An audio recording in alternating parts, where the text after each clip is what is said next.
Hello, mate. Good to see you. You're back in Hello, Poland at hello. the moment, I think, right? Yeah. Staying with family, I presume. Mum and dad. No, I mean I have my own apartment, but my parents live very close by, so Fair enough, fair enough. But good to be back home, I'd imagine. You go there every off season, or? yeah. Yeah, amazing. Do you still have the same friends you had when you were a kid back in Poland, or you kind of lost contact now? Uh, few of them I still have, but to most of them I actually did lose contact. Yeah. I suppose I'm asking you because an interesting thing for me with you is that kind of how much I wonder with your personality, you're so outspoken, and I think I'm probably one of the only people that could get away with saying this to you because I think you know where I'm coming from when I say it. You're a bit of a dick sometimes. That's how you come across. You're smiling while I say it, so yeah, but it's one of those things where it's like, how much of that is for the sacrifice of what you want and what you're passionate about? Is it just about putting that first forward? You don't mind how you come across in some. I get that impression from you. Um. Well, I mean I don't know. I don't really think that I'm like mean to people. I guess I'm just really straightforward, and I don't really feel offended when someone is behaving like that towards me either. So, um.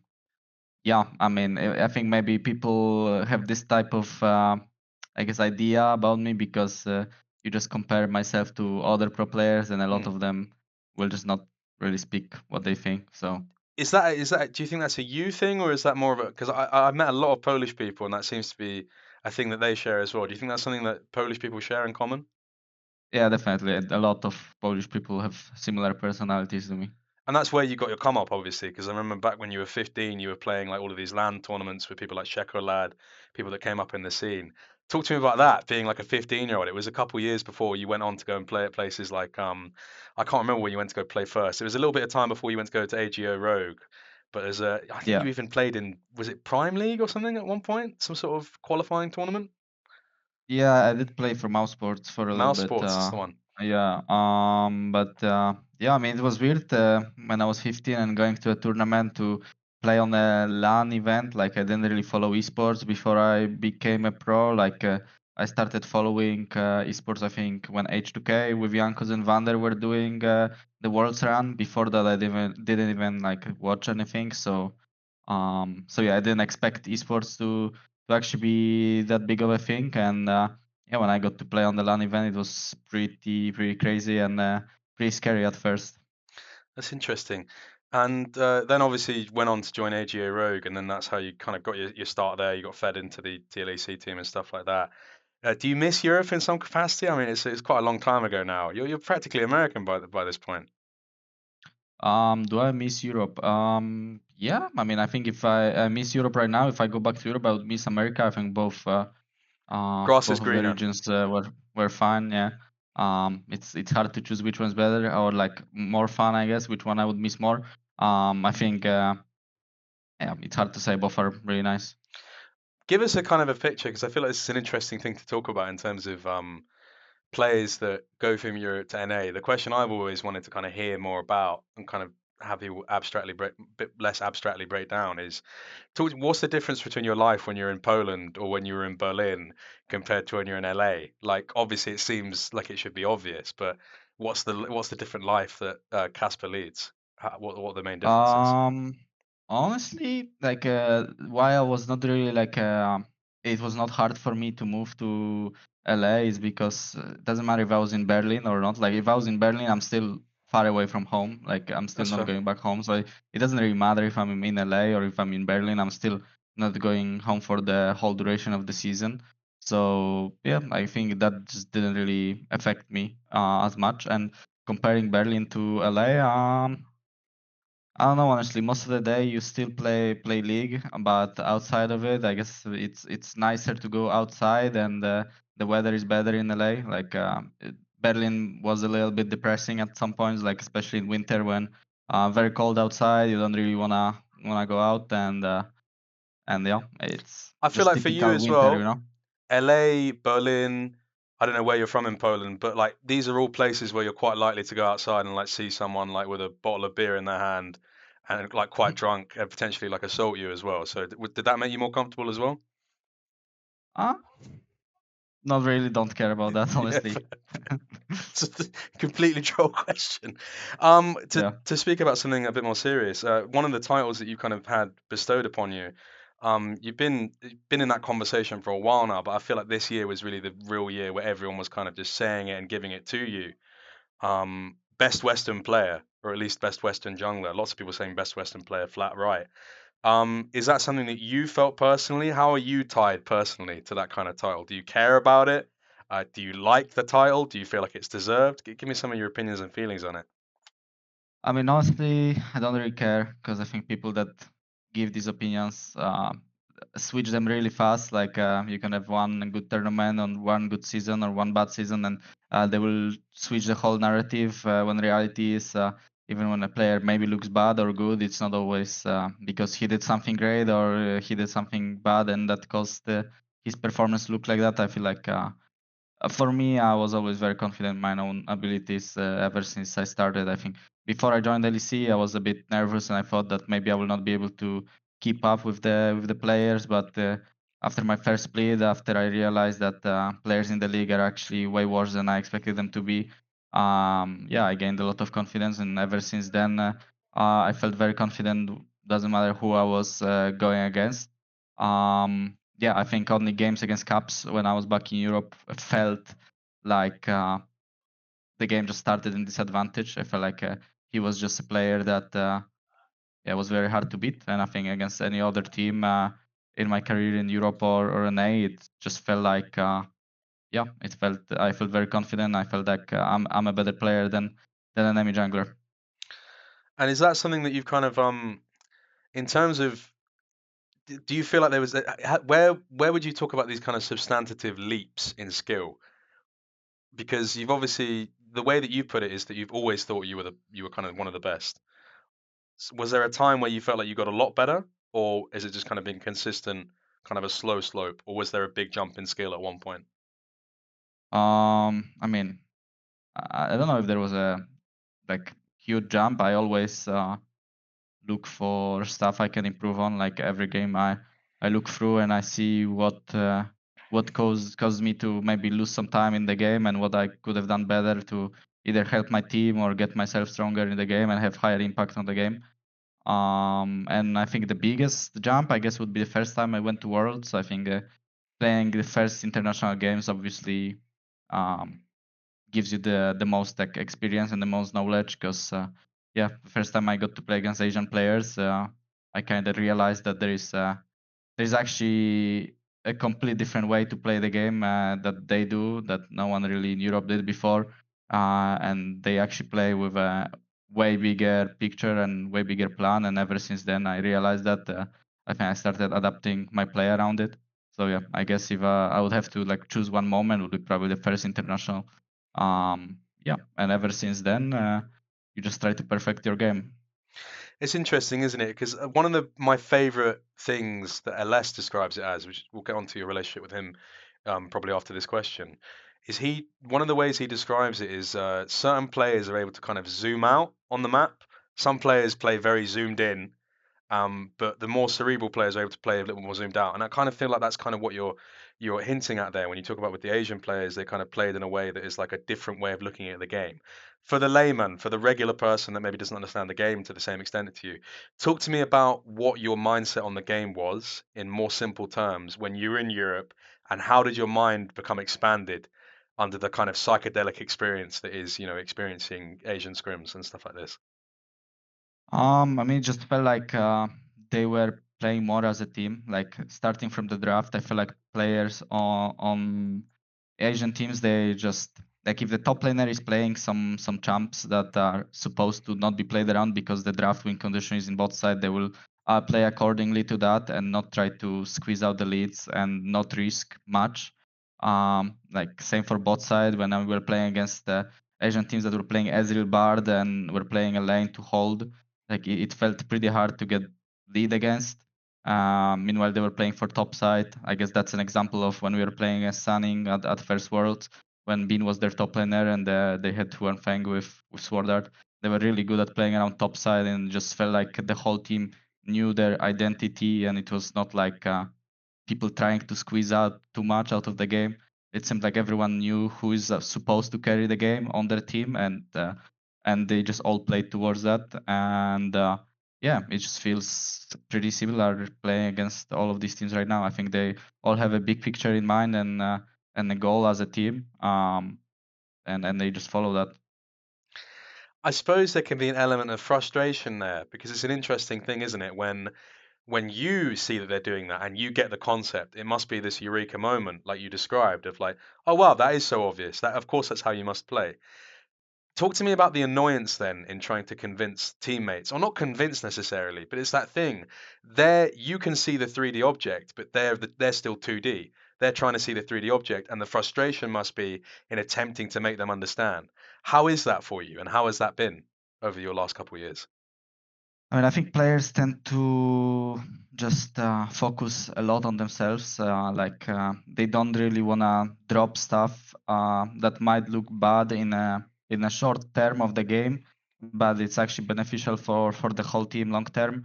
And yeah, it just I think losing stuff on the map and losing pressure is just part of the game. Like sometimes you have to accept the fact that you can't all the time pressure and you need to let your teammates kind of do the job somewhere else. Um, and that's kind of hard, I guess, to get in the mind of people because everyone wants to win and everyone thinks that they need to be the one driving the game. And yeah, and I guess it's a bit hard to get into minds of people sometimes that you doing your job should be enough. You shouldn't feel the need to do more in order to win.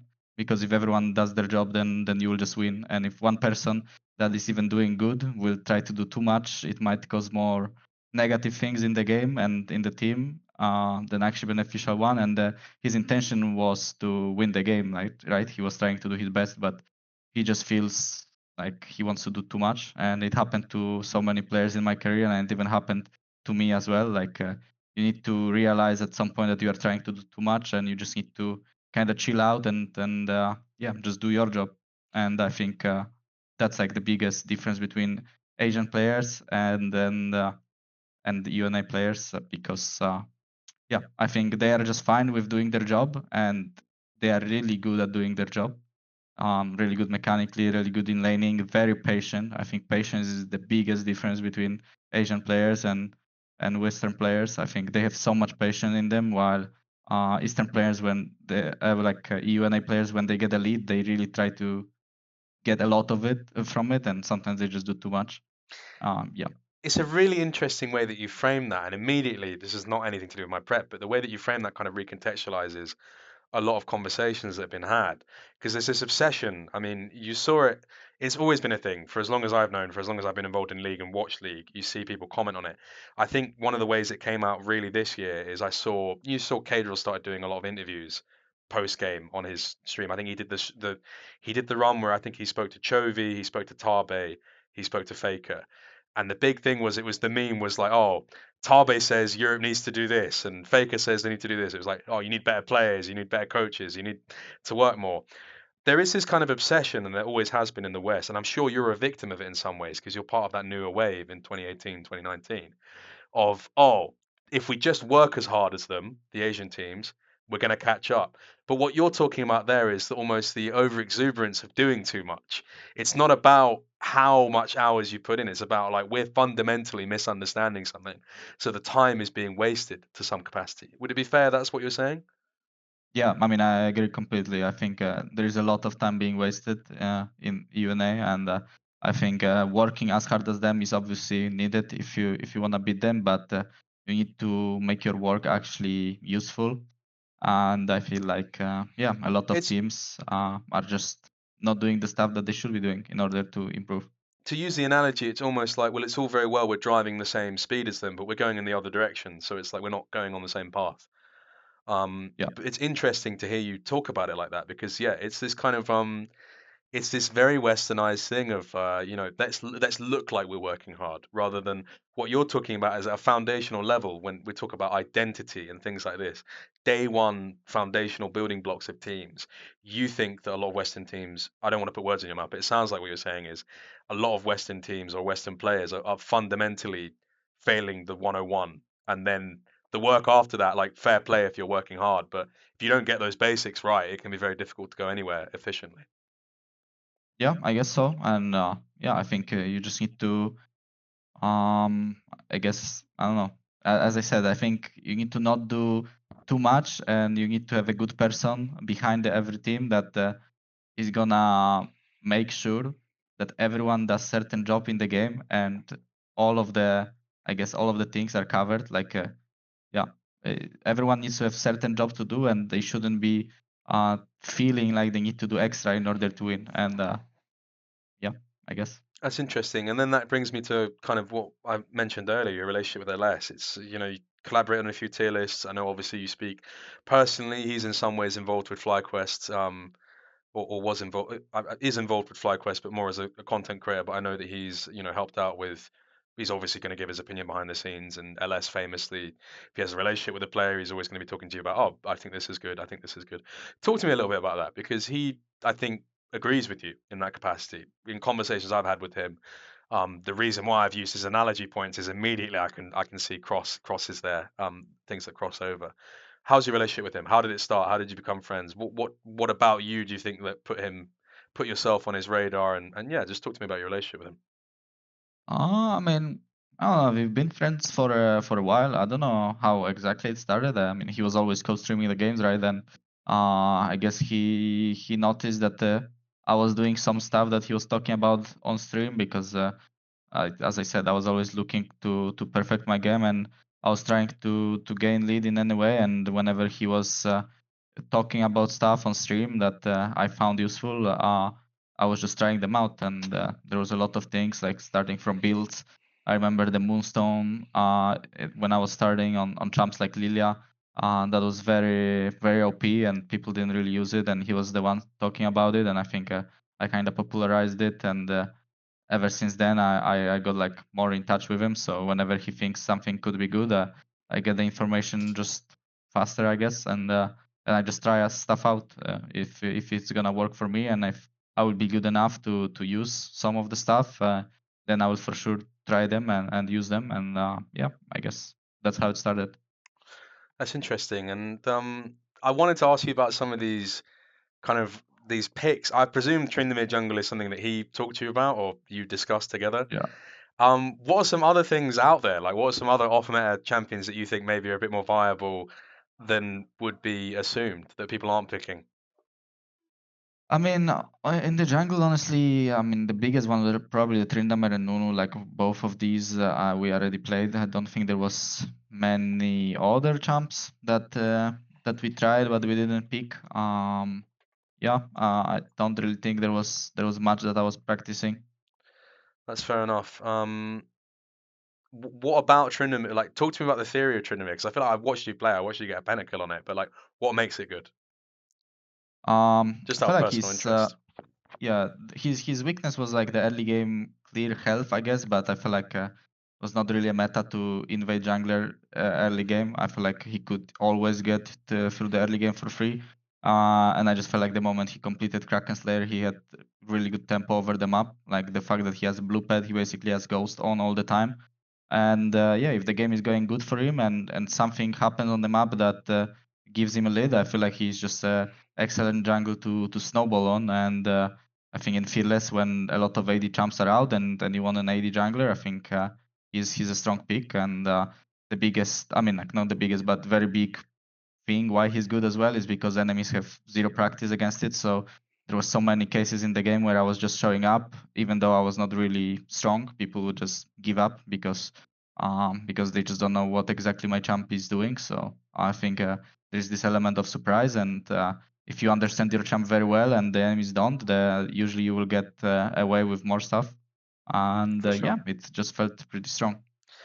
And tell me, give me like a crazy throwaway story, like not a scrim leak necessarily, but tell me a story of you playing an amazing team in the world and dunking them on like a Tryndamere or a Nunu.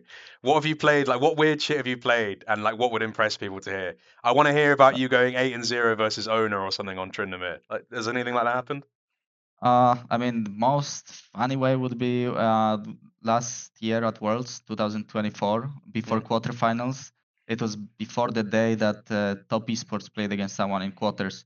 We were screaming against them, and I was picking Nunu and just doing like random level 2 invades into ganking Jackal off cooldown, and they just lost 0-5 to us into go on stage next day and lost 0-3 really fast.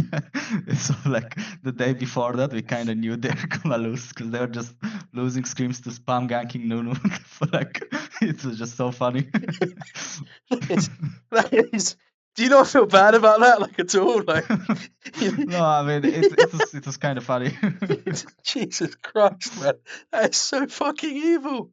Oh my God, that's so fucking evil. Oh wow. Cool. In any case, it's good to hear about some of these picks, and I hope that we can see more of them. When you talk to LS, are you also talking about champions you think might be good in other roles as well, or is it just specifically jungle? Yeah, I mean, we talk about the other champs, but we also have to keep in mind that not all the players want to play them. Like, for example, Quad didn't really want to try like Ivor Me that he was talking about, and I see why. Like, he probably never played it, and it would take him a long time to pick up a champ to learn That's and the play problem that well LS had in on a full C9. game. I think that's the problem that LS had on C9 the first time. I remember that being a big thing. All the Koreans he brought in. It was quite funny, wasn't it? Because he brought in all these Koreans, being like, these are the best. And then they all just went, what the fuck is this white guy doing? And he wants me to play fucking Ivan mid, all of this bullshit. Gwen, fucking yeah, I'm not doing that. I mean, they were scary though. Like when Cloud9 LS was a thing Yeah, for like 3 weeks, I remember. We actually did lose to Soraka mid with Jojo. Like Fudge was playing Soraka mid with Blabber playing Olaf, and we did lose. Like it felt pretty unwinnable game, and yeah, but it was very short duration of LS staying at that yeah. Cloud9 team. But yeah, I think it just comes down to players. At least on our team, that we needed a lot of practice. I think both Massu and Quad were the players that actually needed a lot of games on their champs to feel comfortable. And I think me and Bwipo were like, if we felt like something was strong, we could not really have much practice and we would still just play it because we felt like it would give us the highest chance of winning. And for Massu and Quad was more like they really wanted to feel mechanically strong on the champ before they pick it. And in order to do that, obviously you need a lot of game on it, a lot of games on the champ. So they didn't really try to look for too many niche picks, I guess. Busio seems like he's right there with you, though, in terms of creativity, no? Yeah, but Busio is also a guy that really likes to have his reps in. Like he's a guy that likes creativity too, but he is like, please tell me earlier if you guys want to consider playing something, because I will need to play a lot of solo queue with it. Like he's this type of guy that needs to play a lot of games, and he's like very clear about it. So just to kind of give it kind of a more pejorative kind of overview, how do you rate LS as a kind of an analytical mind in League of Legends? I think he's very good. I think he should sometimes maybe try to take human error a little bit more into consideration. I feel like obviously players under pressure make a lot of mistakes that they wouldn't really make during practice or during their own games, and obviously you have to keep that in mind a little bit. But also you can't like draft around the fact that okay, your team, your players are gonna do mistakes, so you have to draft accordingly. That you kind of have to have that trust in your player that he's not gonna make a mistake. But yeah, I guess you just have to keep in mind that he might make that mistake. So we need to teach him well or have a lot of reps on something that he feels really confident playing, and not just like pick a champ that is the best in the draft, even though the player is not really experienced on it and might not perform well. So you're saying he needs a bit more cognitive empathy, is that what you're saying? I mean, I don't know. I think if he would work with me on the team, I think we would for sure sort it out. Like I would be open-minded, and I think we would help our teammates to like learn stuff pretty fast. Interesting. I kind of think that brings me to the end of that. Actually, just a question, if you're comfortable answering, what was LS's role within the team? Because I know that he was, I think, watching scrims when you guys were in Korea, when you didn't make it to first stand. I know that he was watching scrims. I think that you guys probably met up, presumably. Would you be comfortable sharing details about what kind of his role was on FlyQuest? I mean, he didn't really have any set role, and he didn't really have much impact on the team. He just gave ideas to players on a one-to-one kind of relationship. Like he was speaking to Massu about stuff, speaking to Quad, speaking to Busio. Well, I mean, to all of us basically on one-on-ones, and he didn't really have much impact on like our team game or anything. He was just talking about ideas that he has in mind, and yeah, just throwing the suggestions. I think yeah, there's like anyway, like everything that was going inside of the team was made by our coaches, and I guess by me and Bwipo. It's interesting. So we kind of talked about it earlier. I should have added it as an aside, but in terms of this title being given to you, the best Western player, I know it was interesting to see Nemesis called you the best jungler in the world, and that was a clip that obviously went viral. Sheepy Sports went and tweeted it, you know, Reddit, all of that jazz. He then issued basically an apology for that, but not under the guise of like, oh, I disagree with that. Basically, what he said was, oh, this is like this is actually hurting Inspired because like people are like harassing him for me saying this. Is that a conversation you had with Nemesis, or is that like genuinely you were like facing? How did you respond to like? Because it felt like him saying that did set you up as a target in some ways. Did you really care about that? Because it kind of links to what you were saying at the beginning about you don't really care about that statement because people change their opinion quickly if you have a bad Yeah. tournament. Uh, I didn't talk to him, and yeah, I mean, honestly, I don't really care what people think about it. I think Nemesis thinking that I'm the best jungler in the world. I mean, for me, it's a valid idea I could have. I think he would need to obviously see way more like scrims that I played against Asian teams in order to evaluate. I think I'm up there. I don't think maybe I'm the best, but especially with how well Honor and Tarzan are playing nowadays. Um, but I definitely don't feel weaker than the other players. I think it's just hard in League to choose like who's a better player. I think every player will make mistake in the game, and if you make a mistake in a very important situation, it might just cost you the game. And yeah, there is players that make super clutch outplays that just win them game. Like yeah, I was talking about Honor. I think he did have so many super crucial moments for T1 this year that just basically changed the whole season. Because if he made the mistake in that certain moment, and let's say they wouldn't be in the final, then maybe he wouldn't be in the consideration of the best jungler in the world. But right now, I think you can clearly say that he was the best jungler in the world this year, and I think that's how fast the opinion can change. I think one play or something can change the whole narrative around the player. And yeah, I don't really care about title. I don't really care about people saying like disagreeing with it in a very negative way. Yeah, I don't care. I just focus on my own play, and that's it. Sounds like you put yourself up there though. Sounds like for you, if you've got an internal ranking, you're not six or seven. You're fifth, fourth, third, maybe. I'll have to think about it, but probably yeah. Okay, that's fair enough. I wanted to go on to now. Let's talk about FlyQuest. Let's talk about actually I wanted to very quickly say to you, we'll probably get onto it at some point. We talked about viable picks. You said after you lost to G2 that Mundo is a bad pick. This is something that's like kind of newly come out. I think Natty Nat popularized it in solo queue. Skumon then played it in LEC. Went 5-0 at Worlds. Cousin picked it up. I think Owner played it. Obviously Owner was absolutely dog shit on it. But you still think this champion is bad or I mean, I never really said champion is bad. I think the champion is good, but in a good situations for him, I think picking Mundo against Azir is not really, I think, a good way to do the draft. Yeah, I feel like with Mundo you also have to play pretty well. Like you need to use the fact that your clear is very fast and you have good tempo in the game and try to get early objectives and elite for your team.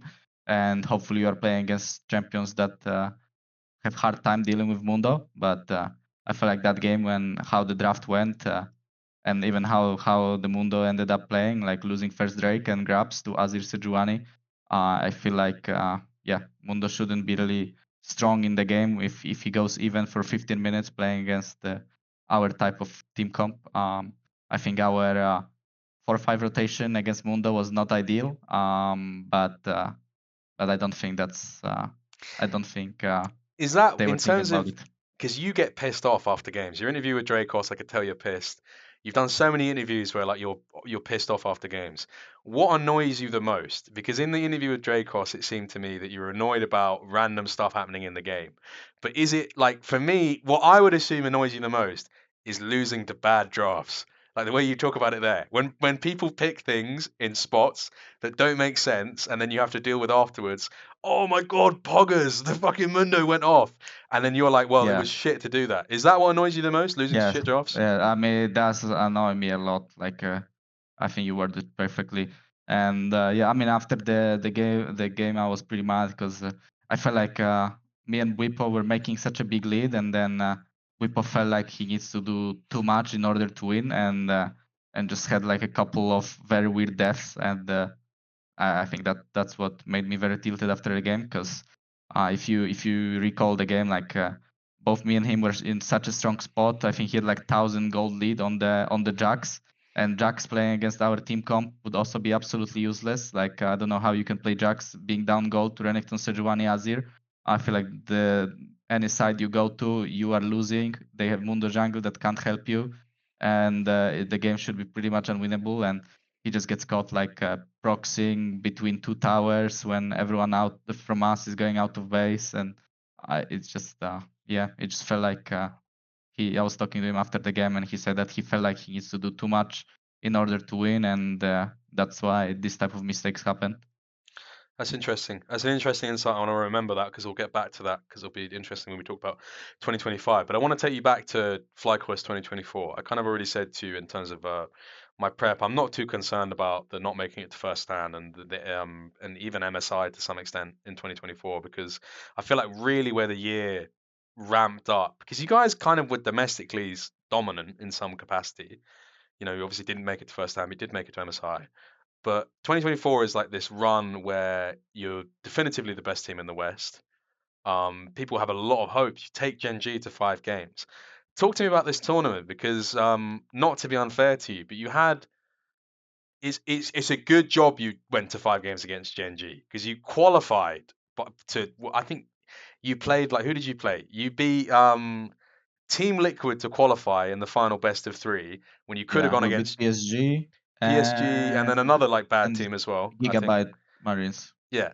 You beat GAM, PSG, and then you beat TL that you'd already beaten in the finals to go to the quarterfinals. Talk to me about this, Swiss, because I know you as a player, like presumably you want to be playing strong teams. I'm obviously you're not going to complain making it to a quarters, but how did that feel for you? Because it's like this thing of like we haven't really had to like bust our balls to make it here, but you presumably, given that you were able to go 5 games against GenG, you obviously thought you were a strong team. How were scrims going? How strong did you feel? How did that compare to the relatively easy Swiss stage that you had?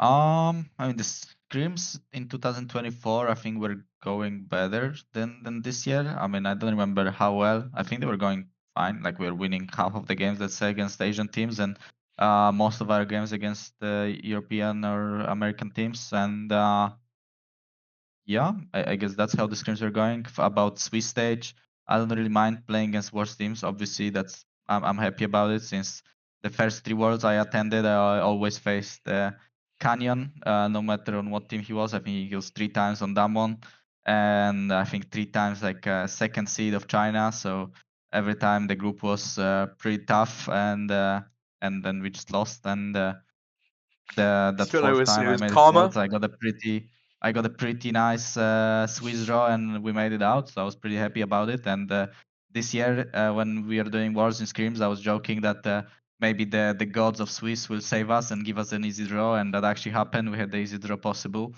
and we still messed it up. So I mean, so yeah, that was pretty embarrassing this year that with such a lucky draw we still couldn't make it. Cool. We'll get on to 2025, but in terms of 2024, you make it out of Swiss. You dodge G2. G2 has to go against BLG. They get sacrificed. You make it through, and you play against GenG. And presumably, how were you feeling when you drew GenG? Because they were, in theory, the strongest team at the tournament at the time. All right, obviously, as I as I already said, I got eliminated by Canyon 3 times before that, and then I go into Swiss and I make it through, and I have Canyon in And he's waiting for quarterfinals. you. That's Yeah, quite. I he's feel like already no waiting for one's me. really talked about that. He's kind of been this guy who's just always kind of waiting for you to just kind of completely Yeah, fuck you at the last stage. yeah, sadly, and yeah, I mean, I mean, I didn't really feel too much hope. I thought we gonna lose, but that's I already talked about. Like, just felt so unwinnable every time I faced the Canyons team. And then Quad came up with an idea that he just wants to play Seraphine against Chovy. And we're like, okay, sure, let's try to make the draft around it. And in game one, we just came up with the Seraphine early rotation and to flex it to mid. And they completely didn't expect it, and we completely outdrafted them in that game one.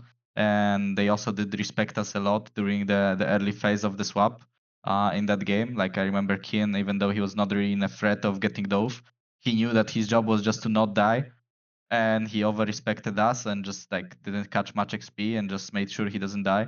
Yeah, and we got into good position in the game and then won two crucial team fights and we won a game.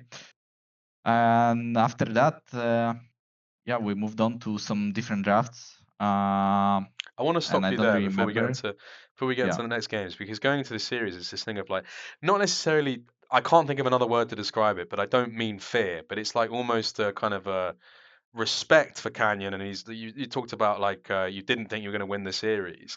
How much of the energy in the practice room, in the team environment, was that playing into the series? Because I know for Quad, for example, Chovy's like his idol. Like he loves Chovy. Yeah. I think he was the academy mid when Chovy debuted or something like that. They have a connection in any case. I can't remember quite what it is at this point. And obviously, I'd imagine Massu and Busio playing against really high level bot lane in the world. Like Massu's quite a timid bloke. Busio a little bit more outgoing, but I can imagine they were quite like looking up at awe in the Goliaths that were facing them. Talk to me a little bit about that energy and the kind of the thing there, because it's all very well. It's the kind of thing when you see FlyQuest or you see any team and they draw a massive team. When you watch the videos of like the draws, like the live camera reactions, you're all joking, but there's got to be a thing inside where you're like, "Fuck, I don't know if I can do this." You're saying you didn't think you could win. Did you have talks with each other? Like, talk to me a little bit about the energy and the vibes going into the series. I mean, as I said, I didn't think we're gonna win, but at least as a person, like I don't really, it doesn't really change my playstyle if I think we are gonna win or not. As I said, I respect enemy team when I play against Dignitas, and I also respect enemy team when I play against GenG. Like if I think enemy champions are strong somewhere, I will give them all the respect I need, and I will try to suss out of how much I can let myself like cross the line against certain teams. Because obviously like if you suss it out and you see that they give you too much respect or like too much zone in the game, you can start getting more advantages, but you need to do it pretty like safely, because if you overstep against a good team and they instantly get a lead, like your whole game might be ruined. So you need to be smart about that. Yeah, so it didn't really affect our practice, and I think our players, I don't know, it didn't feel like anyone was like scared. I think we were like, oh no, it's lost. But let's see, maybe maybe we can do something. And we were doing pretty fine in practice, as I said. I think the day before we played, we did beat top esports in scrims pretty easily, and we felt pretty fine going into the game. But yeah, I mean, we knew we have to cook something if we wanna beat them, and that's how the first draft happened. I wanted to kind of ask you in 2024, just in FlyQuest in general, what are kind of some of the talk to me a little bit about some of the bonds, like maybe explain them for people, because obviously we can see what's on camera, and like obviously people see relationships in teams based on content that goes out there and interactions and things that happen on streams and things that happen on broadcast. But talk to me about some of like your personal relations. Like, is it, do you, with someone like Massu, who's like, he's like, whenever I've met him, he's such a sweetheart, and he's just like kind of you have to have so much respect for him because he's a bit younger as well, and just his story, it's so interesting. With someone like him or someone like Busio, who's maybe a little bit older, a little bit more experienced as well, do you kind of look at them and you kind of take them under your wing to some capacity, like kind of act like a maybe an older brother figure in the team, or am I way off the mark on that? Talk to me about some of your relationships in this team. Like what are the dynamics that maybe we don't see as fans in that FlyQuest team of the last 2 years? I mean, I'm not sure. I think it was pretty clear that like I'm the leader of the team, and Bwipo is like as well, kind of. Uh, and we have like these three, I guess three rookies, kind of weird way to say that, but three inexperienced players that were just starting their careers. And I don't know, during like the inside of the team, it didn't really like feel like it. Everyone was like pretty equal, I would guess. I mean, I would say, and obviously I had way more voice on what we should be playing, because I just felt like I had a better idea on what's gonna work for us inside of the game, and also inside of the game it was usually me calling the shots. So I wanted to have stuff my way, like in the draft or in the preparation or in the way we play, because it would be easier for me to make a decisions inside of the game if there is stuff played that I understand well. Because I mean, someone has to make a decision inside of the game, otherwise everyone will be running around without a plan, and it will just be worse for everyone.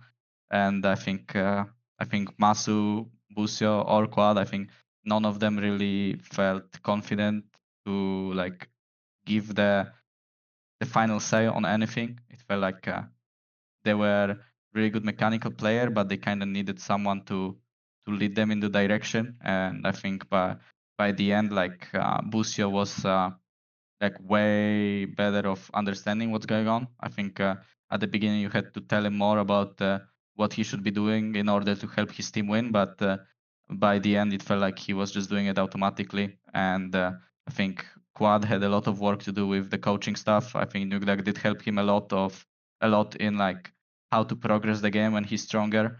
And I think that's why Quad looked very dominant in NA. I think every time he got the lead in the lane, he just snowballed it very well, and looked like so much stronger than enemy mid laner. Um, yeah, I mean, I don't know. I think dynamic inside the team wasn't like any different than how it looked like from outside. Interesting, but you're kind of it is I think it's very telling for you as a person that when I ask you about interdynamics between players as people, you go immediately to gameplay. But one thing you've kind of struck out to me there that's interesting. You talk about Busio kind of developing into slightly more of a secondary leadership role. Like he got more confident and he's more confident making calls potentially with you. Is that something that you personally take pride in? Because you that's obviously down to you to some capacity. How does that make you feel to kind of give it more of a humanized element? Uh, I mean, I'm happy because that's what I was trying to achieve, and I managed to do that. And I'm happy that he was fast learner, and yeah, and well played to But him. are you happy because it's I'm happy because you did this and therefore it's easier for us to win, or is it more of is there an element of it where it's like I'm happy because I've been able to give you this thing and I like you and I'm happy to have done a nice thing, or do you not really care about that? I mean, I don't know. It's hard question. I mean, both, I guess. Yeah. But obviously, the biggest goal was to win. So I guess that's the most important one is that he did get a lot of knowledge from me and Bwipo inside of the game, and he learned it. And like now he's the one that doesn't really need to like get told what to do, because he's the guy that understands what his job is, and is doing stuff. So I guess um, yeah. why I'm asking this is because it's kind of what I said at the top of the show. Talking about you in terms of this, I get this kind of quite in understanding you, it's difficult to understand you because you've never come out and said, "This is my philosophy. This is why I am the way I am." But famously, like Michael Jordan, when he talks about these things, people always like to hear him, "Oh, you're very plain with what you say, and you can come across as a bit of a dick." And he just goes, "I'm not here to make friends. I'm here to win." So when I hear you speak, and it's not like, I mean, some players are very guarded with emotions. It's normal. You're taught to be, and I understand why because things can be misinterpreted. But I just kind of wanted to get an insight from you, if you're comfortable in terms of when you talk about these things of we did this, I get the impression a lot of it is to win. But as a person, how emotionally connected do you feel to teammates and stuff like this? How much of it are you doing because you're not here to make friends, you're here to win? This is about legacy, this is about championships, this is about being the best.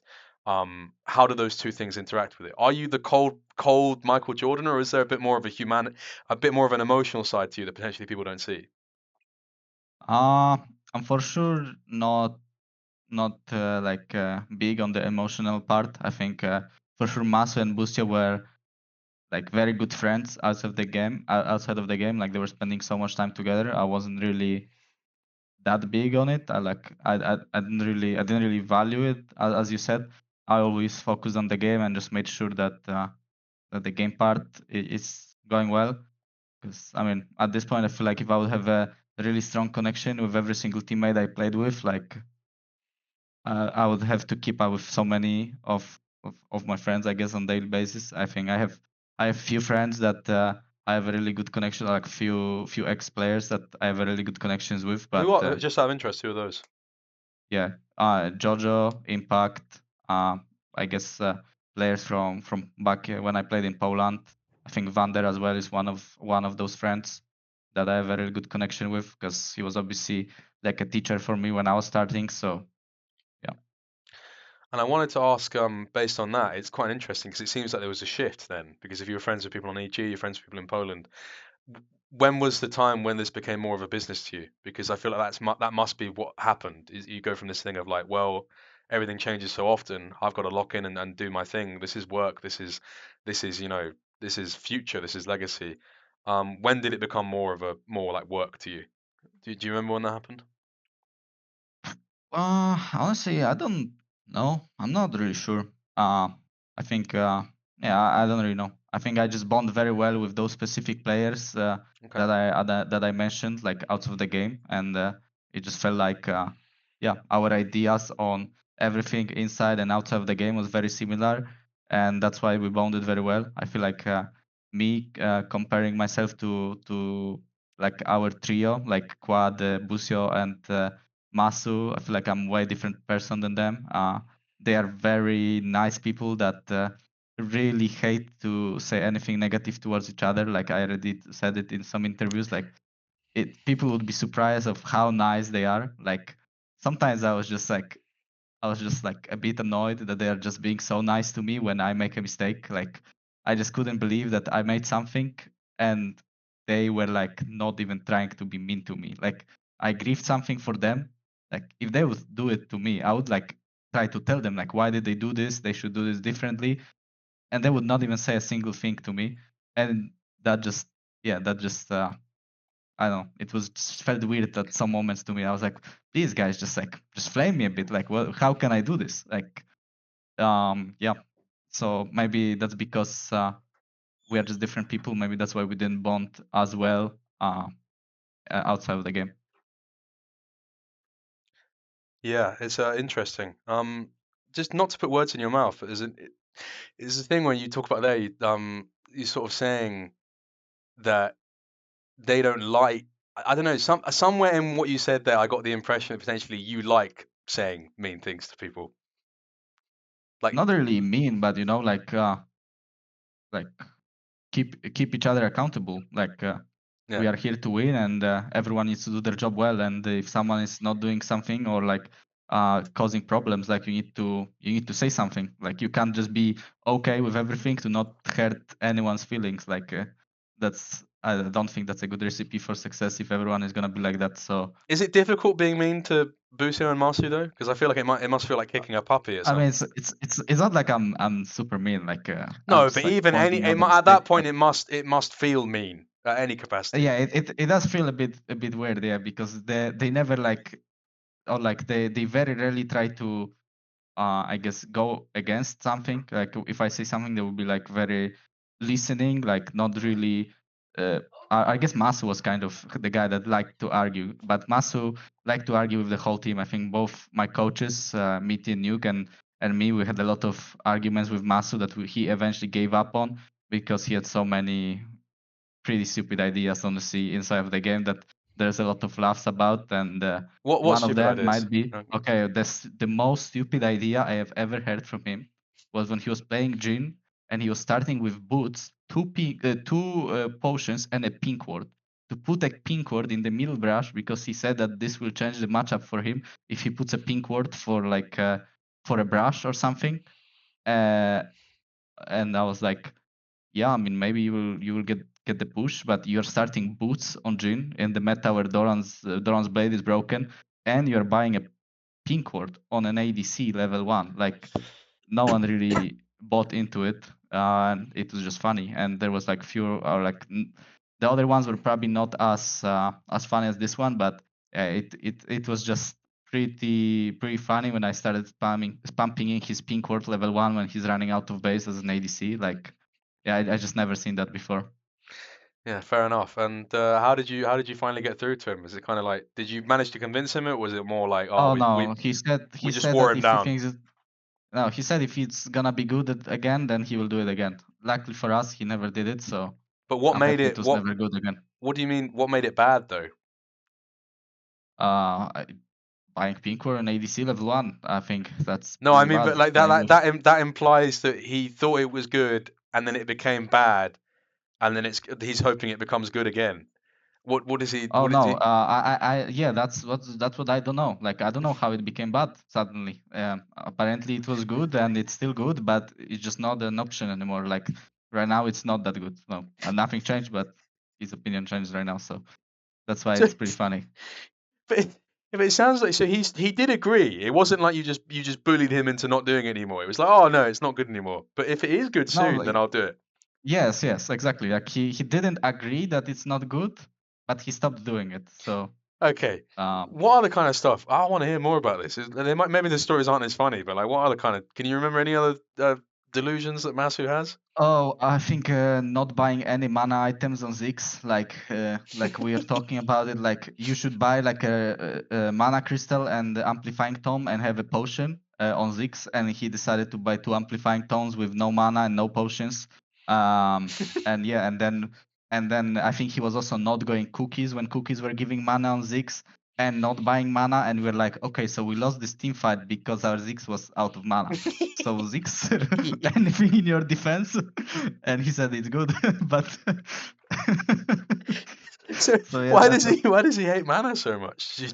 man, he just wanted to deal damage and yeah, just damage. And on Jin he needed to get pushed with Pink Ward, and So this links back to what we're talking about at the beginning, where you talked about the frustration in when you have this zoomed out perspective, this new perspective you get when you play against Asian players, and you like the frustration in trying to communicate that to people. Is that must be something you've had with Matthew then? yeah, at some points for sure, yeah. Yeah. And how do you as a communicator, how do you sit down and do that? Because it's like it's similar to just life in general. It's like I remember I had a debate about like some real life stuff with my little brother maybe a couple years ago. And I was just sat there and I was literally just getting red in the face. I was so fucking annoyed. It doesn't even matter what it was about, but it was like a thing of like I was like going at it from all angles. I was like trying to be intellectual about it. I was trying to like appeal to like stupidity. I went from like debating like I did Joe Biden, I was Donald Trump at one point. Like I was like everyone, you know? So it's like how do you approach like how do you get through to someone that potentially can't see what you're doing? What's your method? I mean, it depends on the player. Like with Quad, we were just like both me and coaches. We were just very nice to him because I think he will eventually agree with what we are trying to teach him, and he will understand like his mistake. And there is no need to like get creative about it. You just tell him, and he will start thinking about it, and eventually come to some conclusion with us. But with Maso, as I said, he was the guy that argued about this type of situations very often, and yeah, so as you said, you had to kind of uh, call it either stupid or like try to see his point of view or like try to convince him that might not be the best. At some point about the Ziggs items, we are like telling him, okay, so if we lose the game because Ziggs has no mana, it will be your fault, and you accepted, right? Like it will be fine. We'll never play Ziggs again. If this will happen, we'll just never pick Ziggs again. Like you will make sure that you will have mana on stage, right? And yeah, I mean, None of this like so ended up like being a problem on stage, right? Like there wasn't like no, any I like mean, I don't remember every time he played Ziggs, he was owning. So yeah. okay. Is there anyone else on the team that's got any like funny idiosyncrasies like this? I can imagine Bwipo having a few like this, maybe. I mean, Bwipo has way better points, or like he actually has valid arguments when he's making something happen. So Yeah. like Okay, that's fair. I think it's way different than Masu. Like if Bwipo has some sort of idea to start some weird item or do something weird or buy something weird in the game, he actually has a good idea why he's doing that. So I think it's a bit different. Interesting. We went on a massive tangent there, but just to go through it. The rest of the games in the GenG series, because you kind of covered game one. You don't need to go into specific game two, game three, game four, but it went all the way to five. What were your general thoughts during the series? Because obviously, game one is game one where the belief started that you could win the series, or when did you start being like, we can really do this? Yeah, well, I mean, after game one draft, like when they started drafting and they ended up playing Skarner Rumble into Galio with Ari mid into our Zinzao Seraphine. Like, I was like, wait, they are real troll drafting. Like, it might actually be winnable. And then after we won game one, I also saw that the they were kind of choking. Like it was not the same GenG, I guess. They were kind of not as sharp and a bit too scared, as I said about the King situation level 1. Like he did give us a lot of space level 1, even though he was kind of fine to be getting XP during the swap. I just realized that they're also pretty nervous and we actually can win. And yeah, I mean, ever since then, I felt like we could actually win that series. And I don't really remember what exactly happened. I think game 2 they picked Kassadin and he like outplayed us on the early gank, and then we lost the game. I think in game 3, I think they made some big mistake in the bot side, and they threw the game, or like they gave 2 free kills to our ADC early. So yeah, we managed to win in a close game. And I think game 4, like we made a crucial mistake. I felt like the game was in such a good state. Like we had a really good situation going for us in the swap, and then we had Ash, Maokai, and they were really far behind. And back then, Ash, that was playing in the swap meta and was falling behind, seemed pretty useless when the game kept going forward. And we had like a really strong Ezreal, but we made some pretty crucial mistakes, and we threw that game. And then in game 5, I think they just outdrafted us. Like yeah, they gave a Yon that was perma-banned because they wanted to make a Smolder comp around it, and I think Chovy played very well in the laning phase on Smolder, and he got a good lead, and then they just won. So yeah. And how, and presumably, I mean, obviously, the obvious answer I'd probably answer it for you is like shit. But how did you feel in the immediate aftermath of that series? Because to come so close but so far, yeah, it must have felt pretty terrible. Yeah, I mean it was pretty sad because it actually felt very winnable. Like yeah, it was so close, but we still didn't win, so it felt pretty bad. But I think it would feel maybe worse if we just lost 3-0 with no hope. Honestly, like even though we lost a close game, I think it would for sure feel worse if we just came out there and lost 3-0, and I would be like, oh, I actually thought it's unwinnable, and it was completely unwinnable. So yeah, I just like I was positively surprised of how we played, and the fact that we had a smart idea going into the series, and that we tried to do stuff even though we played against at that time what we thought was the best team in the world. And yeah, I mean I was pretty happy about how I guess we performed, but it was just sad that we're so close and we almost made it. How much further do you think you could have made it? Because you would have played semis then against, was it T1? T1. T1? Do you think you had Yeah, I mean a shot against T1? probably would lose to T1, right? If GenG lost to them, like Yeah. T1 at Worlds is just something else. Okay. But yeah. That's fair. I wanted to ask you one of the questions that goes around, and one of the narratives that goes around, especially given that it just happened at this Worlds as well with them losing to KT, is that GenG doesn't really show up at Worlds. Obviously, the big person that's being blamed for it is Chovy. They say that Chovy chokes at Worlds. Chovy even came out and gave an interview where he said that he gets anxiety during these big games. I wanted to ask you, being in the scrim bubble, presumably playing against GenG, I don't know if you did, but presumably playing against GenG over the last couple of years, maybe even this year, maybe the last year before that. What are the marked differences between when you play them in scrims and when you potentially played them on stage when you did in 2024? And one of the things you talked about is keen over respecting. What were some things in that series that you were like, wow, this is not really you. This feels a bit weird. You mean about GenG this year or last year? Both years, because it seems to be Oh, a continued problem somewhat. I think this year, I don't know. In my opinion, they just got a bit too cocky. Like I felt like I don't really know what happened, but I think that they got into this point where they felt like they can win with everything. And when you get into that kind of bubble, like you stop really thinking about draft too much, because I think draft was their for sure worst thing. Like I think their drafts were pretty bad and pretty cocky, and yeah, I think. They didn't really have a person that would keep them in check, even though they were winning everything. It just felt like there were 5 individual players that were playing very well throughout the whole year, but then they came into very important situations and where they didn't want to risk much, or like they just wanted to play well individually. Their drafts were bad, and then one of the players makes some mistake and they just lose. But on the other hand, as well, like who knows how would the KT series go for them if they just didn't throw that game 1. For like the game 1, like I don't know how it was possible they threw. Like Canyon just like flash rooted under tier 3, and they gave up like 3 shutdowns. From there, the game became kind of like a clown fiesta, and somehow they lost. So yeah, I mean, I feel like if they were 2-0 up, I don't see a world in which KT would reverse sweep them. And yeah, I think the biggest issue, as I said, I think they just got a bit too cocky, and I think if they took the step a bit slower and just like focus more on drafts and yeah, I think they would probably be the strongest team because See, you don't buy too much into these kind of things of like, oh, Chovy's like a choker and he's never going to be able yeah, to. I think, I mean, obviously that Oriana game, I think it was very unusual for him, but I mean, I already noticed in mid laners, I feel like if mid laner has some sort of plan for the early lane and he fails to execute that plan, and like let's say the lane doesn't go his way, there is many mid laners that kind of get thrown off in the game. I think it happened so many times when I played with Jojo. Like if he has a bad early game, he will just be inting. I think Chovy had this thing right now. I think he probably played the early levels bad, playing Oriana against Azir, and he just like overthink it. Like probably like the game is already level 6. Like you should already forget about what happened earlier. It was maybe still in his head, and then one more thing goes wrong, and then the game is kind of lost for him, and he was just like thinking about it too much because for sure the pressure got to him. And yeah, I mean it happens sometimes. I think you really need to have a lot of experience and like be really strong.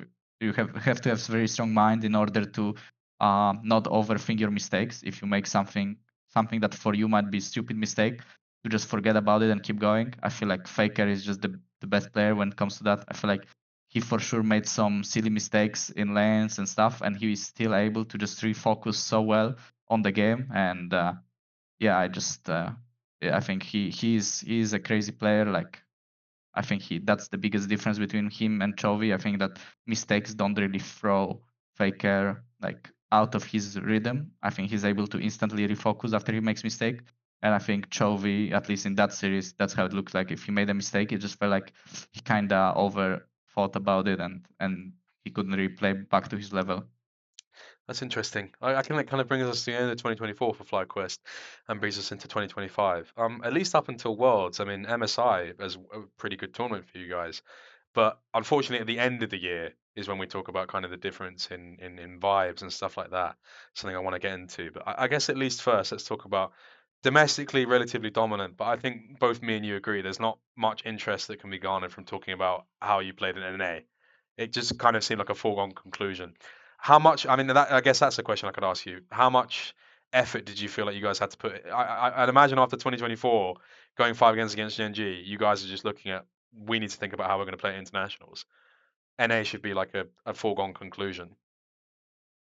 Yeah, kind of. I mean, I think we had the respect to Cloud9 out of all teams in the NA, but then in Split 3, when they failed to even make it to playoffs, I kind of felt like it's just complete free win. Like the moment they got eliminated, we didn't really put much effort, I guess. We knew that as long as we don't make some stupid mistakes, like there is no way we can lose. And yeah, When you say not very much free. effort, you mean more so in terms of like mentally, you're not thinking as much about NA, you're more thinking about Worlds. Yeah, Still I obviously mean, obviously, scrimming and like stuff like that. Yeah. every game you start like you treat it very seriously, right? But just mentally, we felt like we are here to win no matter what. Like we didn't really see a world in which we can lose. Yeah. So yeah, that's why it felt pretty free. Fair. MSI was a pretty good tournament for you guys. I mean, you beat G2 there 3-0. You went 5 games against BLG. Talk to me about that. Kind of how was that tournament for you? Because presumably kind of you felt that it was business as usual, carrying on the successes of 2024, kind of leaving it where you left off. Obviously didn't make it to first stand. TL did. They did pretty badly. How did you feel about how that tournament went? MSI went great. I think we did really good in scrims as well. So our performance on stage was like pretty good, like similar to scrims. So we did win a lot of games against like teams of AL, T1, GenG. So we were very confident, and yeah, it's just sad that we couldn't really make it, I guess, in the really important moment. I don't really remember that series exactly. I just know we won game one. Then what happened in game two? I think game two. Did we? No, we threw game three, right? Or like we basically enemy team threw the game three, and then we tried to finish it and we lost. I think game 2 was the Wukong Pantheon game where I don't remember. Honestly, I don't really remember the game too much. I just know game 5 I loaded into the draft and I knew it lost. So I was very disappointed in our game 5 preparation because we were saying something about that we have to pick Lucian, like early rotation. And I remember I wanted to pick Nocturne 1 2 because like I didn't really see a reason to pick Lee Sin, but we were saying that we need to pick Lee Sin because of something. And I knew they were gonna just pick Nocturne against me. And I feel like if I didn't have a good jungle matchup, then it will be hard to win the game with how the games were going. And yeah, after that they just pull out Ash. I think that no one really played. Put Shen support. We end up playing Zillion last pick because we had nothing to pick, and basically I think the whole draft was just gig unplayable. So I was pretty disappointed in how we handled that game, I guess. Would it be fair to say, because in 2024, obviously, you kind of harnessed a thing that I think is all like the best Western teams have always harnessed this element of creativity and understanding in humility that they can't necessarily compete on a hands to hands basis, and they have to, like, it's like you talk about with Tryndamere. You get away with more on these champs because they don't know what the champs do. You saw it famously when you played Nunu against GenG. They like didn't know that your W like cancelled TP. I think Keen or Chovy tried to TP away, you got you It cancelled it. was against actually Was it? Doran Oh actually. yes, Doran. Yeah, Flash I Doran, yeah. misremember. Yeah, because you played it in group stage as well, or Swiss rather. So you kind of tapped into that thing that I think was why G2 made it to World Finals as well, which is kind of like playing weird shit. Um, why did that kind of? It didn't completely stop in 2025. Obviously, played Tryndamere in 2025, stuff like this, but it seemed that a lot less it was occurring. Why did you kind of drop off in that regard? Do you think that's fair? Do you think you dropped off in that regard, not playing as much creative shit? No, honestly, I don't think it really dropped. I guess I think the meta was a bit different. It with the Atakan being in the game, it felt like at 20 minutes there is an objective that you must fight, and enemy Mm. team has very easy time taking. So it felt like a bit harder to play scaling champs. Like when we played in 2024, it felt like the Nash spawned at 20 minutes, but no team was really like strong enough to just start it and get a good fight around it. While with the addition of Atakan, like if one team is losing, the other can get such a good situation on the map around the Atakan, around the fact that they can just start it anytime they want, and enemies need to all the time respect it so they can play the full map. Or if you as a losing team like put yourself too far away from the attack and they can just start it while forcing you to face check in bad positions because they just pretty much one shot it. I think that just I guess cut our creativity a bit. I think Fearless also affected it a Mm. bit in a funny way because like you never really expected what's gonna happen in the draft, so we couldn't really like prepare I guess the funny picks when we would wanna pick them because going into game 3, 4, 5, like you didn't really know what draft is gonna happen, so you didn't really have good like the funny picks in mind. Um, yeah, I mean I guess that. Um, yeah, but I don't think it completely disappeared. I think we still played, especially Bwipo, like he still played a lot of unique champs. So Yeah, that's interesting. And that kind of like wraps up. I mean, any funny scrim stories from MSI or just funny stories in general you'd like to share? uh, no, not really, honestly. I don't really remember anything that funny It at sounds like you MSI. don't. It sounds like you don't remember much about MSI. What was going on there? Well, Yeah, I mean, I don't know. MSI, I feel like we were really strong actually. Like as I said, we are doing really good in scrims compared to Worlds. I think in Worlds we're losing most of the scrims against Asian teams. But at MSI we're going pretty even. Maybe our meta read was better at MSI. I'm not sure. But I don't I'm just remember a bit, much. I'm I don't know. bit worried about you going to Vancouver and forgetting everything because there's a lot of crack smokers there. So you didn't, Yeah, you didn't, Vancouver was actually nice. I didn't see that many. Like you didn't meet up with in the area where. You didn't meet up with I will dominate there, did you? Oh, I did actually. We saw each other. Okay, because he likes the pipe a little bit. Hmm. He I didn't. didn't know that. Did he convince you to try it out or? I didn't know that. I Oh, actually yeah. didn't talk about it Well, with you got him. to be careful with him. He tried. That's the thing. When I worked with him on the Ruddy sec, like he was just saying, just try it once. Crack is great. You just try it once. All you have to do is once. Luckily, I was able to say no because that's how my mother raised me. But anyway, let's get back to the interview. Um, MSI ends. That's where for me some of the problems start for FlyQuest 2025? Because overall, FlyQuest 2025 not the happiest year. I think as it comes to the end, there's some rifts, there's some difficulties between teams. The vibes are not the same potentially as they were in 2024. By the time of MSI 2025, by the time of MSI, had some of those cracks begin to appear? When did you first see some of these vulnerabilities and some of these difficulties? Or did it really come to a head in the lead up to Worlds 2025? I think it started at Worlds. I don't think it really did before that. Okay. I think in 2024, I think the meta at Worlds, like a lot of teams were swapping and a lot of games were very chaotic. So there was not much like laning phase, like skilled situation, I guess. And I think we're very good at like just scaling and then playing well in team fights. While when we came to Worlds in 2025, it felt like the only like way to swap was to send your ADC top lane and let him 1v1 there. Which was also like 1v1 just to lane, not to dive. Like before, you send your ADC top lane and you usually dive the top laner on freeway stack, and that kind of doesn't really require much skill in any of the teammates. You just need to have good coordination. But when you lane 1v1 and then bot lane is laning 2v2, and then you have to reswap and you have to use the fact that your ADC is now up level on enemy ADC, and your top laner has to like play level down to enemy top laner. That's how a lot of scrims went, and I feel like we just lost so many games because we couldn't really play that way, and that did hurt our confidence a lot. And then when we when the games were happening without swapping and we're just playing normal lanes, we were just not confident enough to win. And then when you start losing scrims, it also comes in the fact that you think it's because of the draft.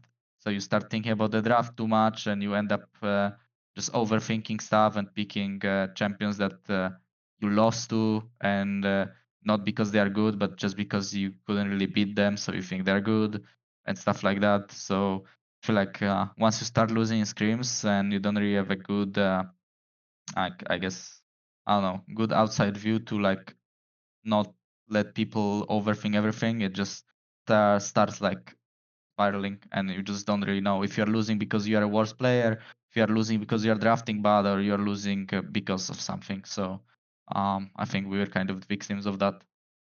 I wanted to bring you to a kind of a quote that Bwipo talked about in an interview. He gave an interview, I think, with Hotspawn. Shout out to those guys. He said, I think somewhere along the line as a team, our team culture changed into being less of a team and more about playing well individually. And to kind of give you more of a, because I got a transcript I wrote here. Let me read from it. Um, He said, not much direction, just spawn on the rift and play well. And rather than finding solutions to help each other, it was your individual responsibility to just play better. Interviewer then asks, in what aspect specifically? Bwipo. All encompassing. If your laning phase is poor, it's your responsibility to fix it. If you play a team fight poor, it's your fault. You need to fix that. Anything, everything, you know. Just the yada yada yada. Our biggest, I think our biggest team is no one had any team play to rely on. So it's kind of that difference between it being about a team problem to fix and it moving to an individual thing, which kind of links towards what you're talking about at some capacity as well. I wonder if you could comment on or give me your thoughts on those comments there, because it seems like that there was a major cultural shift, at least around Worlds and leading up to it. Yeah, very possibly, because I think when we played in NA, we had similar approach. Just play lanes good and then play team fights good. I think that's how the strongest team should have it. And I think obviously you need to start with a draft and like try to tell someone that he's gonna be the like try to give someone a good matchup that he can actually try to drive the game with, and play around that person.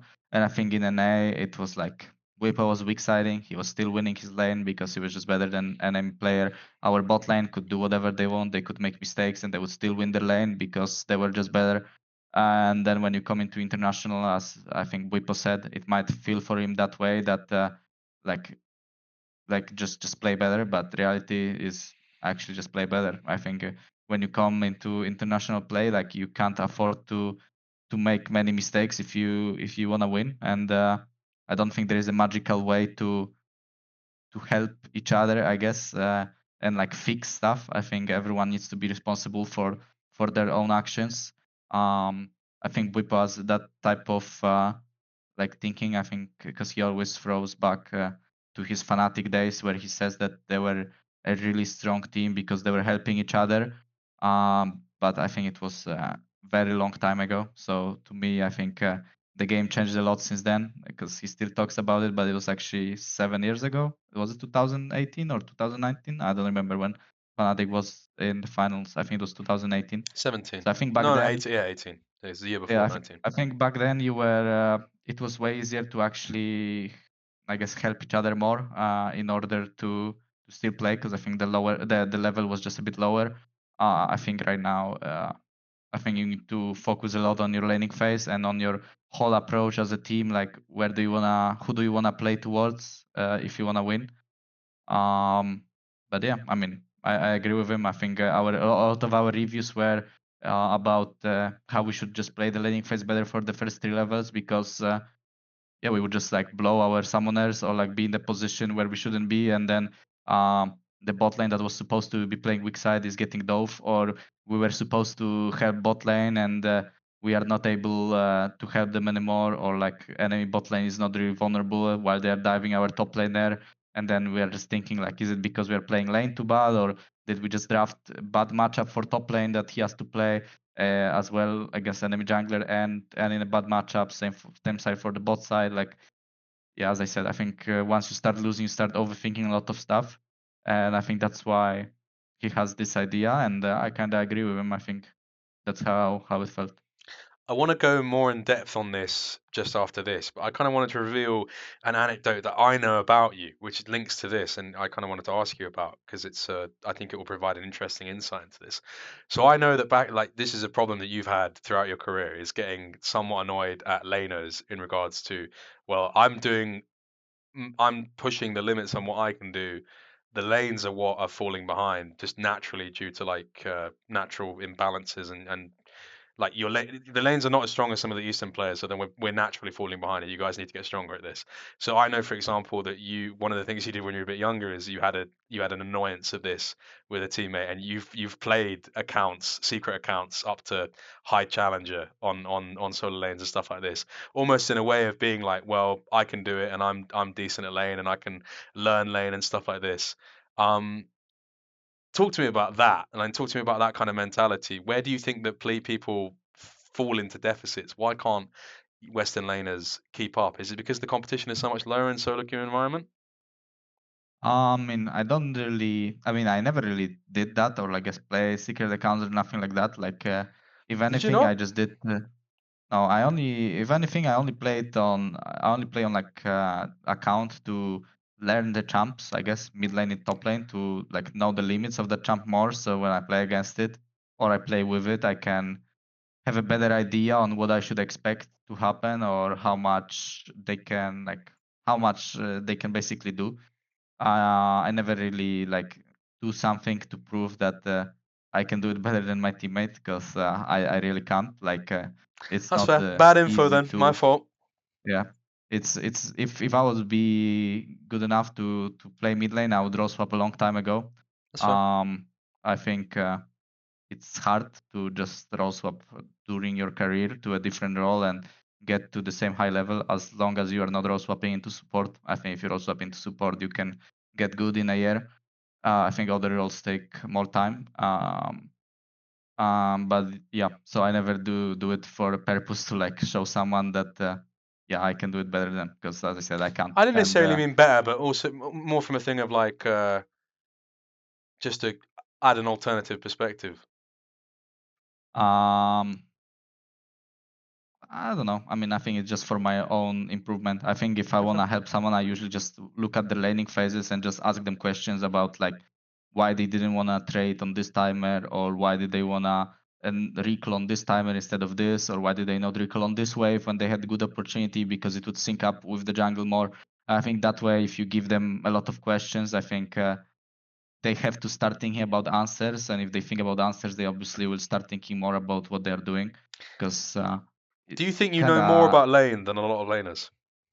No, not really, but I mean, okay, I mean, I know decent amount about laning. I think if you look at it from the outside perspective, then actual laner, you can actually help them as well. Yeah, that's true. Uh, but I ask a lot of questions because I want to know why they do some things, because maybe I can use it if I will be playing my games, and like if I will be playing my off-roll game, I can use that because that looks good to me, like what they are doing and why they are doing it.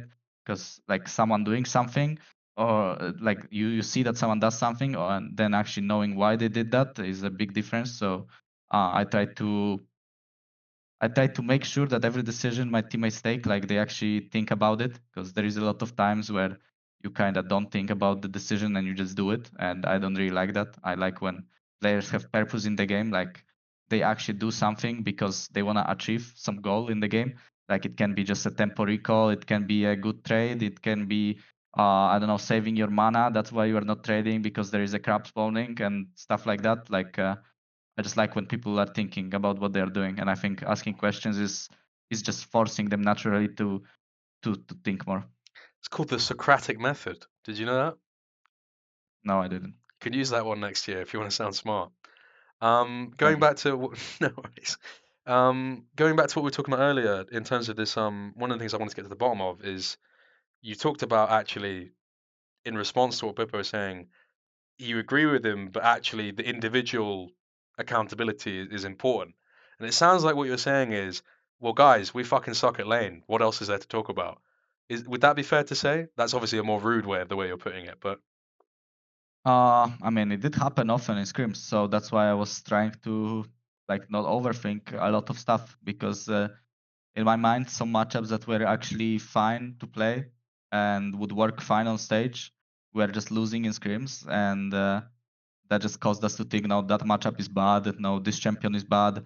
We shouldn't play this. We should play this instead. And I think, yeah, a lot of the times it was not because of the champion. It was more of a skill issue or decision issue in the game that we should work on rather than the champion. cool. So I think you have to have a good balance of that. So one of the problems that I'm kind of getting from you is that it kind of went from a process of you went from not being able to win many scrims, and then it becomes a thing of not really evaluating the factors in isolation that led to it, and then it leads to like bad analysis and bad feeling. Yes. Yeah. Okay, cool. From that point onwards, like, how do you? Was it just a thing when that started happening? There was no saving it. There was no coming back from it. Because by the sounds of it, by the end of Worlds and just kind of interviews you were giving, and kind of like what we can read between the lines of interviews that you and Bwipo have given, especially, it just seemed that like it was a thing where kind of team atmosphere was just really not great. It just seemed like it completely nosedived. Yeah. I mean, it was kind of like that. I think, yeah, it just felt, it felt kind of lost, I guess. We didn't really know what we should change in order to fix that. And I think no one really took any certain action, I guess, to change it. So it was just a freestyle on stage. Just try to play well, and maybe we'll win, even though the scrims are going pretty bad and we're not learning anything. Um, Hopefully, we're gonna perform on stage. Hopefully, we're gonna get a lucky draw, and yeah, basically I that's it. kind of want to give you an out here, not an out to say that you even need it, but I think one of the things that you inevitably end up finding yourself in when you do these interviews, and I said to you, one of my purposes and what I like to do with my longer form interviews is to be, I know from speaking to you that you're like the way you're very plain and blunt, and it's kind of what we talked about here, but it's also about giving people a fair trial in terms of humanization and stuff like this. What do you think that you did badly at Worlds? Like, what elements of your play were really bad? Because it's often like we're talking about stuff like here. It's easy for the person watching us to be like, well, he's just blaming everyone else. Where does the accountability come? Kind of wanted to give you a chance to think, well, what did you do wrong? Like, maybe where did you fail as a leader in this team? Because you said you were a leader. At the Yeah. end of the day, it falls on the leader if team atmosphere nosedives. Where do you think your play lacked? And stuff like this. Talk to me about that. I mean, for sure, I shouldn't. I think get or like I shouldn't lose the belief. Probably, I think I should be the guy that try to kind of fake it, even if I don't have it. Like towards my teammates, uh, that it's okay and that we can still win and like we can still perform well and stuff like that. I was more of a, like trying to review everything and trying to fix everything. I think at some point it's probably better to just realize that there is not much fixing, but don't really like say it out loud. I think just try to make it as easy as possible to everyone and just hope that it's gonna be good enough. And what I should have done better, I mean, there's not many games that I played, and I think all of the games had kind of different way we lost. Um, I think what I could have done better is just make sure that everyone was calm in the game, because I don't know, I felt like I was doing it fine, but I don't know why Bwipo told me after the game that he felt like he needed to do more inside of the game against G2 especially.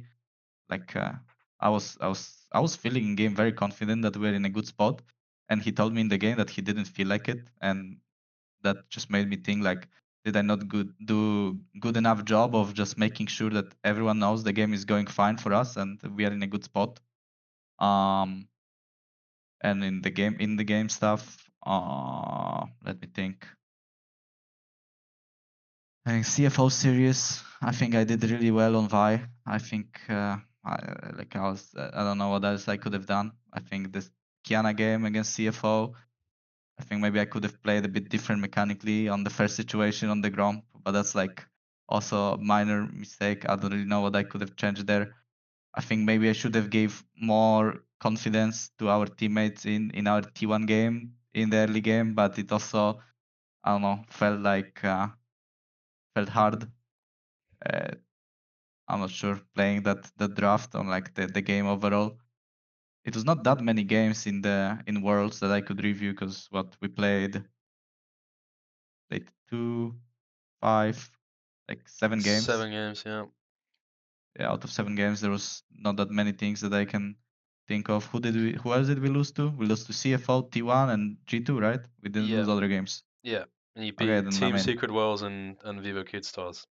yeah, I mean, I don't know. I felt like I did what I should have done in the CFO and G2 game, and the T1 game. Maybe I should have gave more confidence to the players, like when we were actually strong, because I think our draft was pretty strong before level 6, and maybe we could have pressured a bit more for the first 4 levels. But after we didn't pressure that and we lost one team fight, I don't really know what I could have changed. Like Mm.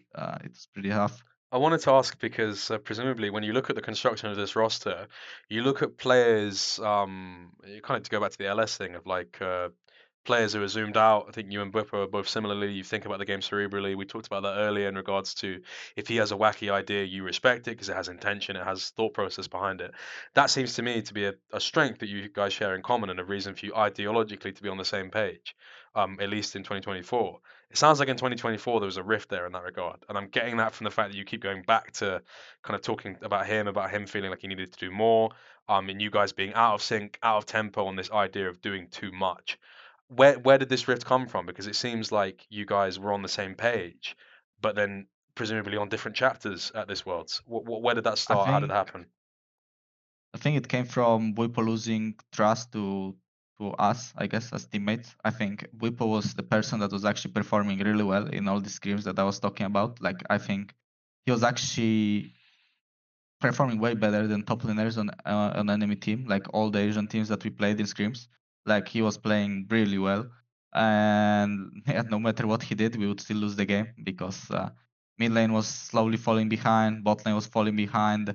We took 3v3 like around 10 minutes, and we would just like get 3-for-1 or 3-for-0. Meanwhile, he's like having a 15 CS lead or like trying to do something, playing his like best champ, which was like Sion back then, or like at Worlds, and yeah, he just felt like no matter what he did, he would still lose the game. So I see why he felt like he needed to do more in order to win, but I think it's because he took the scrims, I guess, too seriously. And yeah, like if the game on scrims was going bad, like I knew that on stage the laning phase is not gonna be as important. Like even though we are losing scrims, I will have hope for the offshore game, because I think yeah, laning phase is not as important in offshore game as it is in scrims, and not as volatile. So as long as we get good draw, make good decisions in the game, like we can actually still compete. But in scrims, it just felt unplayable, and yeah, I think Bwipo just lost trust to all the players on the team because of how bad we played in scrims.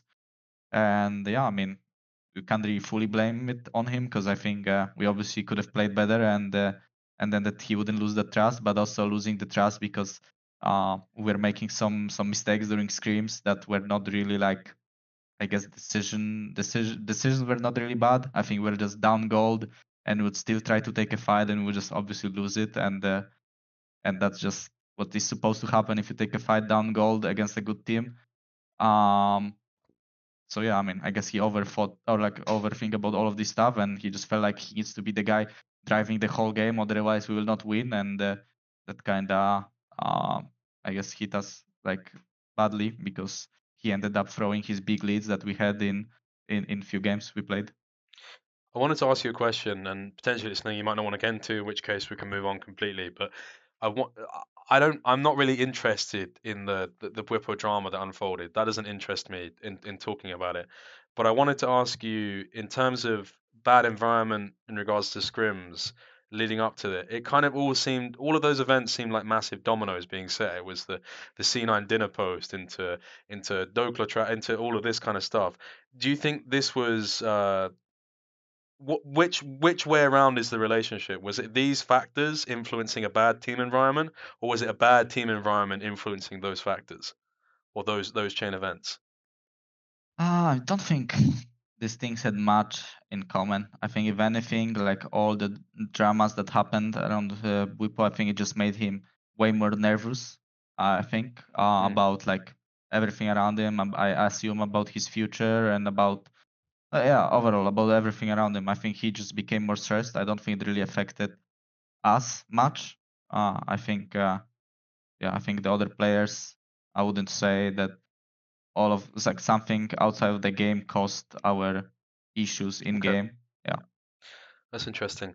That pretty much brings us to the kind of the end of kind of 2025, your end of your presumably allegedly the end of your time on FlyQuest.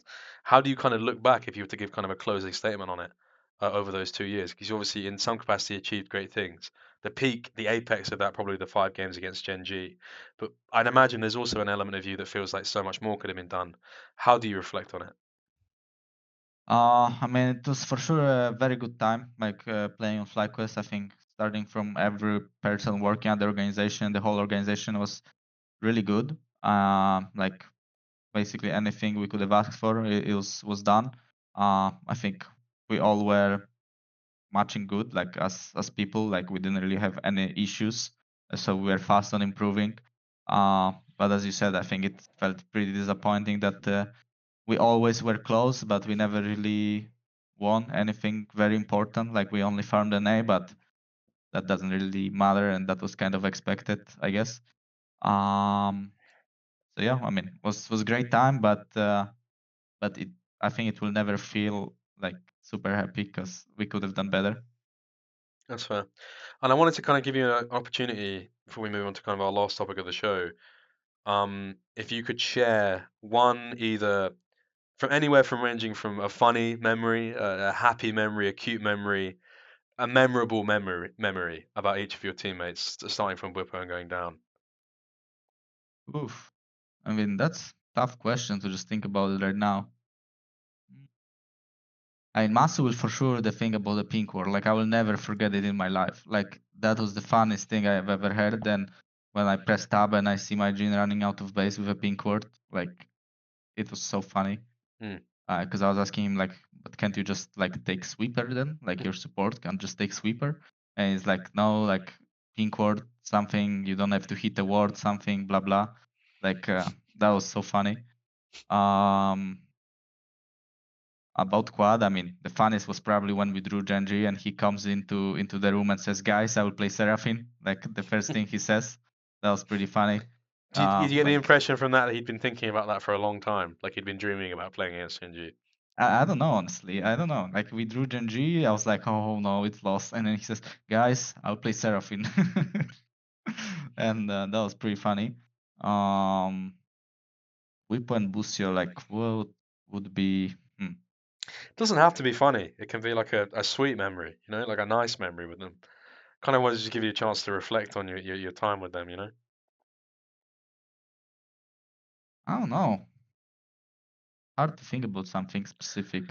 We can maybe circle back to it at the end. I kind of what I wanted to move on to next is kind of where things are at right now, because obviously can't confirm anything. It's all kind of allegedly up in the air, but at least it's fair to say from what Wulu's been saying, you're not coming back to Europe. Um, I kind of wanted to ask you if you're comfortable with me asking, what are the main reasons why potentially you might not come back to Europe? Because one of the comments you gave in an interview is you said that you don't think you could improve much more in an A, which assumedly, unless you've been brushing up on your career, it means the only place you think you could improve is in Europe. Um, I don't know if I would improve in Europe significantly more than NA. I think both regions are kind of low. I think I would improve if I played with really strong players. Uh, I think I always wanted to play with caps, and I always considered coming back to Europe if I got to play with caps. So if there was ever an option, I would for sure consider it heavily. And I wanna go to the region where I feel like I have a higher chance of winning and going into international. And yeah, I think that's what I value more. I feel like if my roster is not gonna be good enough to be favorites to win the whole thing, I don't really. I mean, I will obviously choose the team that I feel like is the favorite. So I think it's just between choosing a better option. I don't think I look at it like for sure want to go back to EU or I for sure want to stay in NA. I just look at the team which I have the most hope in, and yeah. What were the strongest projects for you in this off-season, if you don't mind me asking? Presumably G2, you mentioned the caps there. I mean, G2 is a strong team. I enjoyed playing with Jojo. I think Jojo is a very like strong mid laner. I think KorJJ is a strong player that I always wanted to play as well with. Like when I was coming to NA, I was seeing him as the best NA player. Impact, I played with Impact on EG, and I felt like he was like such a great player to have around that helped inside of the game a lot. So yeah, I guess these four players are the guys No that one I on was looking. no one on KC strike your fancy? Oh, Casey, yeah, true. Kalist is very, very promising. I wonder how he actually operates inside of the team. Like, because from watching him at the server, it seems like he's very aggressive and also calm in what he's doing. Like, he's not really someone that is like too aggressive. I think he has a good pace between that. So he also has a lot of potential. If you don't mind me asking, did you speak to G2 in this off-season? No, I actually didn't. So there's no interest from, but presumably if you're saying you wanted to play with caps, is it? I don't know how it works. I'm a moron. Is it like a thing where your agent reaches out or they reach out to you? You didn't think to try and oust Skewmon and play with caps and reach your dream finally? As long as, I mean, as far as I know, I don't think there was any interest. Okay, fair enough. And in terms of where you've made your decision this offseason, because even if we can't necessarily confirm or deny where you are going, believe the decision has been made. What were the main motivating factors in terms of the project that you have gone to? I do believe in the team. I think we have a high chance. We would have a high chance to win. So, as I said, I feel like I want to join the best team that I feel confident going to international. I don't really want to join a team where I will have to like I will not be a favorite to win, and I don't feel like super confident that I can win with a team because at this point of my career, I want to win something in the international stage. So I want to have the best team possible around me in order to achieve that. I think that's a completely valid way to look at it. I think that pretty much wraps up everything from me. We've talked about anything from your last 2 years, where you're going. I think as a final question, I'd be interested in hearing from you. Why do you think European players are just so much better than North Americans?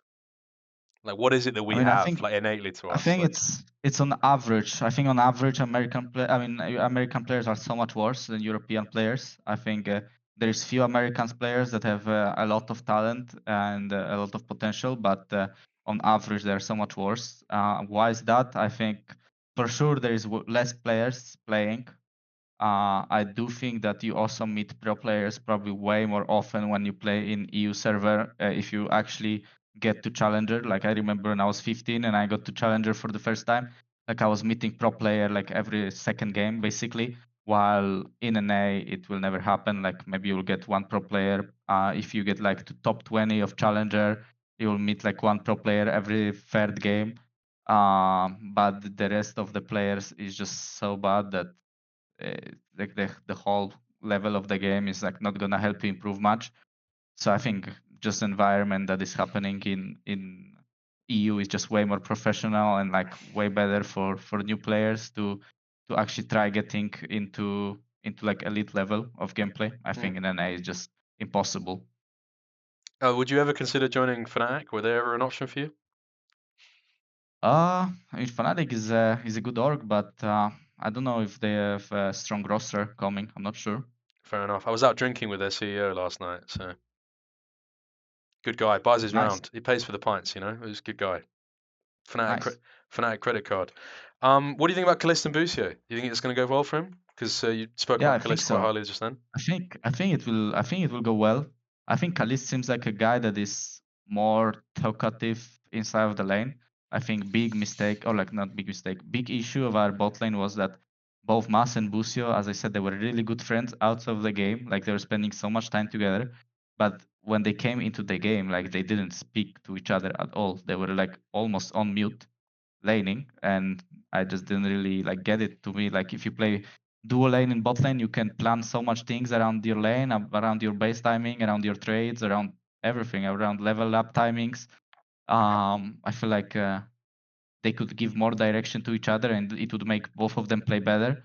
And I think that was a big issue for them. And Kalis doesn't seem like a quiet guy. I think he will for sure help Busio improve a lot when it comes to early lane aggression and early lane windows. So I think they're gonna be a very scary duo to face. I would say probably the best in Europe. Interesting. Wow, it's just off the gap, off the. I don't even know, off the cuff there immediately. Cool, interesting to hear. I wanted to kind of, as we close, give you an opportunity to flame some players. I'm sure you've been itching to do that. Not necessarily, but let's talk about. I wanted to ask you your opinion on just quick fire opinion on some of the junglers that play in the West right now. What do you think of Skumond as a player?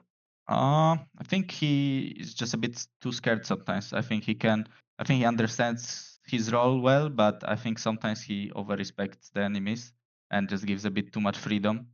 That's how I felt when I played against him. And yeah, I think sometimes he's just too scared. Like I have seen a lot of games of his when he was playing Zinzao, and he still had flash ult up, and instead of like trying to go in and just create space for your team, he was kind of clicking out and yeah, like just not giving enough space for his teammates to play. So I think he's a solid player, but he still needs experience. You talked about how you wanted to play with caps, and obviously you're watching Skumon now kind of fill the shoes of the Yike that just came before him, and then Yike, who in turn was filling the shoes of Yankos, who obviously famously a long-term caps duo. What do you think those two do? What do they bring to a caps partnership? How does it differ? Do you think Skumon plays well with caps? Do you think Yike was a good fit for caps? How do they differ to Yankos? I think Jankos was more of a crazy guy. I think Jankos didn't really have a big plan when he played. I think he was very creative player. Like he had so many crazy gank angles that he was going for, and yeah, overall, I think Jankos was not really a player that was focused on a big picture a lot. I think he was just really good at skirmishes. I think that was his biggest thing, and just overall at fighting. And I think that's why he was very dominant. Like when he played with Caps, I think they were just so aggressive together that it was like so hard to stop Caps' game. I think Skewmon and Yike are kind of Similar similar. profiles, right? Yeah, I think it's kind of hard to say like what's the difference between them. I think like both of them kind of play slower than Jankos did. So I think for Caps it's just different.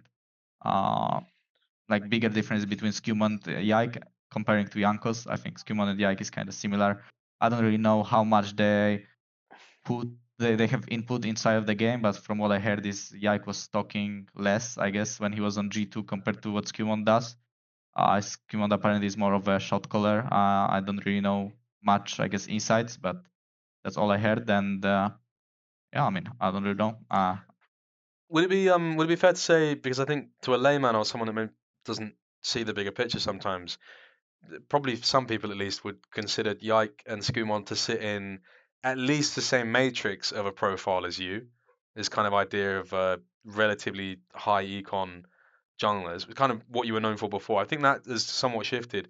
What do you think people get wrong about you as a player? How would you describe your profile as a player? I think people think that I'm selfish player, but reality is I do what I think is best for the game. I think if someone follows my games closely, I think you can tell that there are the games where when I feel it's necessary to do stuff, I think I will do stuff. But when I'm confident with the game going even, I know how to wait for the opportunities to come and how to create them.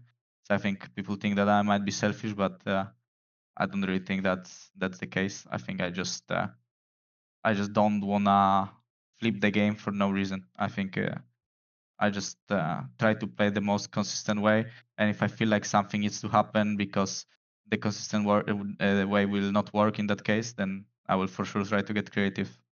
It's interesting. Would you say that's the biggest kind of advantage or thing that you do better than some of these other names that we're talking about here? Um, I guess so. I mean, What splits the difference? What do you think in your mind? What makes you better than them? I think I'm better at team fighting. I think I'm way better at skirmishes and like making space for my team than they are, and a bit more patient with cooldowns. I think the way a lot of junglers play, like they use their cooldowns very fast in the fight. I feel like I'm kind of smart about seeing that my teammate already used a certain cooldown on a certain champ, and I don't really wanna invest too much resources in the team fight to like kill one person. I'm more like thinking about how the team fight is gonna play out more. Like let's say one person of enemy team is caught and one person of my team is already hitting that champion. Like is it a situation where we need to play to kill that champion fast? Or do we need to play in a way to not let enemy team help that champion that is getting caught?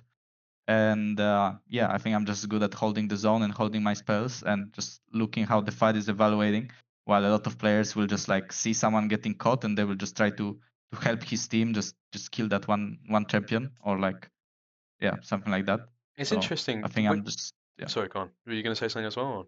no I'm done. It's interesting to hear you talk about it because all the things you're talking about, you're good at in terms of able to see how things will play out before they play out, and also additional to that, kind of this more cerebral evaluation and zooming out of factors. These are all things that to me, intelligence wise, are linked to good spatial understanding. So you know when you do exams at school or like IQ tests or whatever, they measure it on verbal, like how good strong you are verbally. They might do like numbers and stuff like this to measure your like arithmetic and stuff like this. And then the third is like spatially, like are you somewhat, have you always had like strong spatial intelligence? Like for example, like how good is your perception, like your ability to conjure images, and you know the thing they do where you have to see what would this cube look like if you unfolded it and stuff like that. Was that like your best category? I mean I never really like looked at it like too deeply, but I never had problems with such and like things like in school. I guess I was always one of the first ones to solve this type of issues. I Hmm. guess Okay, so. that's I interesting. guess I'm good at it. That's interesting. Okay, cool. Yeah, I think that Blabber as well. What do you think of Blabber? I think he is way less consistent than the Skewmon and Yike. I think he can easily compete with the best players, but he just sometimes has moments where I don't know. I feel like when nothing is happening, he just really wants to make something happen. Like he's really not fine wait for the game to come to him. Like he's always coming for the game. Like he's just gonna do something, even though sometimes it's just not necessary. And I do think like individually he's a really strong player. Like I probably the player I like to play against the least because I know that when it comes to the like situation where he needs to play well mechanically, he will do it. But yeah, like he just makes such weird mistakes so often that at this point I don't really know what is causing them because nothing is happening and then Blabber is suddenly getting caught, and I don't know if it's his teammates telling him to do something or is it him that is just feeling the need to do something, but it just happens so many times that you can't really say that. I guess it was just random mistake because yeah, it happened so many times. It's interesting. Well, thank you so much, Inspired, for coming and being my first guest of the off-season interviews. I really Thank you. appreciate having spoken to you, and I hope you enjoyed it. Are you anything you'd like to plug or give anyone a shout out? Anyone? Anything you'd like to say? No, not really. Thank you guys for watching, and hopefully you got some interesting insights on how FlyQuest's journey was going. Absolutely. Thank you so much. You're free to go now. I'm probably going to round up the Thank stream. you. Make sure that you close the OBS link because otherwise, if you have a wank or Okay. anything like that, I'm going to be seeing that and that's going to be on stream. So Okay. no worries, mate. Okay. Thank you. No See worries. ya. Have a great one, man.